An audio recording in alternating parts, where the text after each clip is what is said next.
आम ऑफिस रे बसलु जेन कि पुलिस प्रशासन जाकि ऑफिस रु बाहर करबार लगी हमको तड़ी देवार लगी गोटे आरंभ कले कार्यक्रम जे आपण माने इन उठुन ना अरेस्ट भी करा जिबा आपण एवं जड़े विधायिका वर्षा सिंह बोरिया जितेबाला अछन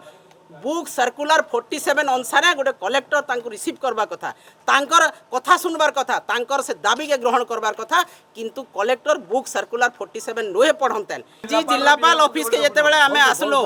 सेतेबेले जिल्लापाल ऑफिस रे नाइथिले एवं एते गुरुत्वपूर्ण आमे दाबी नै जिल्लापाल पाकु आइतो से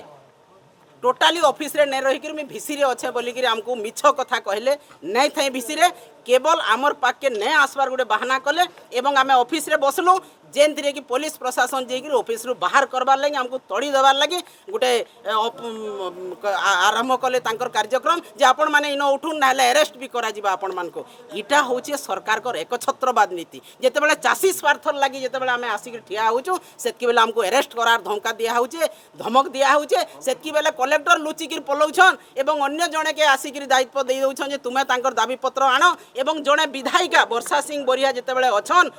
बुक सर्कुलर 47 अनुसार गोटे कलेक्टर तांको रिसीव करबा कथा तांकर कथा सुनबार कथा तांकर से दाबी के ग्रहण करबार कथा किंतु कलेक्टर बुक सर्कुलर 47 नोहे पढ़ंतेन इटा भी ओडिशा सरकार के गोटे चेतावनी है जेतेबेले लोक प्रतिनिधि के माने गुरुत्व ने देबार सम्मान ने देबार ताहले से जगह रे गणतंत्र बोलबार जिनिसटे नै न मोहन माझींकर सरकार बीजेपी सरकार रे वर्तमान गणतंत्र विपर्यस्त आईन श्रृंखला विपर्यस्त सुरक्षा विपर्यस्त एवं चासी मारण महिला मारण गरीब मारण नीति ए सरकार प्राथमिकता तेणु ये निदा विष्णु बनी सरकार मुख बदी बनी सरकार के उचित जवाब देवे आगामी दिन में आमर चाषी कूल।